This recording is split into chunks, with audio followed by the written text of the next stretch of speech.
समर्थ रामदास स्वामींनी शिवथरगळला जाण्यासाठी नेमकं काय आवश्यक आहे आणि कसं असलं पाहिजे, तिथे शिवथरगळीमध्ये त्यांनी एक छान काव्य केलेलं.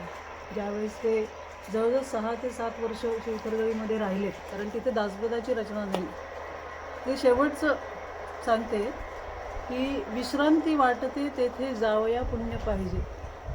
अगदी इथे आल्यानंतर असं वाटलं विश्रांतवडच्या इथेच आपण आलेलो आहोत. त्यामुळे जिथे चांगदेव महाराजांसारख्या महापुरुषांनी माऊलींना शरण होऊन जो दंडवत घातला आणि तिथे सर्वांनी विश्रांती घेतली, तर अशा परिसरामध्ये म्हणजे माऊलींचं तर क्षेत्रच आहे, आळंदी तीर्थक्षेत्रच आहे, पण त्यातही अशी पुण्यभूमी आणि नेमकं ज्या ठिकाणी आपण विश्रांती घ्यायला पाहिजे त्या ठिकाणी नाथ माऊली इथे येऊन थांबलेले आहेत. हा अप्रतिम असा योग आहे. मला असं इथे आल्यावर पहिलं मुखात तेच आलं की विश्रांती वाटते तेथे जावया पुण्य पाहिजे.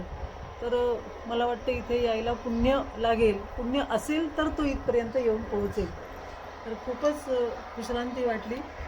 अप्रतिम योग आहे हा. आणि हा निर्णय इतका बरोबर आहे की वाटत होतं, म्हणजे जेव्हा आपण तिकडे भेटायचो त्या आश्रमामध्ये, इतक्या छोट्या जागेमध्ये पंडितजी किती काम करत आहेत. पारायणी वहिनीचे तर खूप धावपळ, कारण खालून वर काहीतरी पाठवायचं, प्रत्येकाचं समाधान करायचं, सांत्वन करायचं, त्याच्या पोटाला काहीतरी भूक पुरेल असं द्यायचं. इतकं काही पंडितजींनी जोडलेली सामाजिक जी कुटुंब आहेत, जो समाज सगळीकडनं जोडलेला आहे, तर प्रत्येक कुटुंबाला सांभाळणं हे फार कसरतीचं काम असते. म्हणजे महात्मा त्याचं काम करतो, पण त्याच्या मागे जी उभी असते ना, तिची खरी कसरत असते.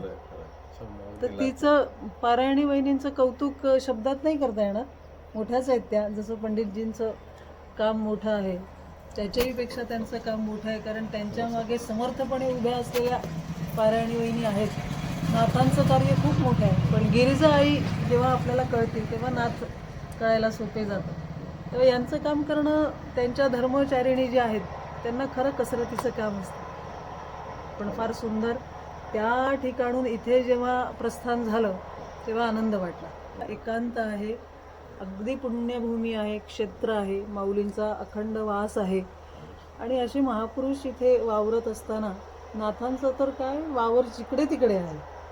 त्यामुळे समर्थपणे नाथांना पंडितजींनी इथे आणलं, त्यामुळे आता नाथांना इथूनही हलता येणार नाही.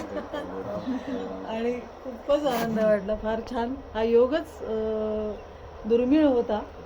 आता कायम आपण विचारणा करा, येऊ का नको, जाऊ का नको, भेटू का नको, एकदम जाऊन धडकलं की मग काम होते. त्यामुळे असं झालं. खरंच आहे, पूर्वसूचना न देता आम्ही आलेलो आहोत, त्याबद्दल क्षमस्व. जय गजानन.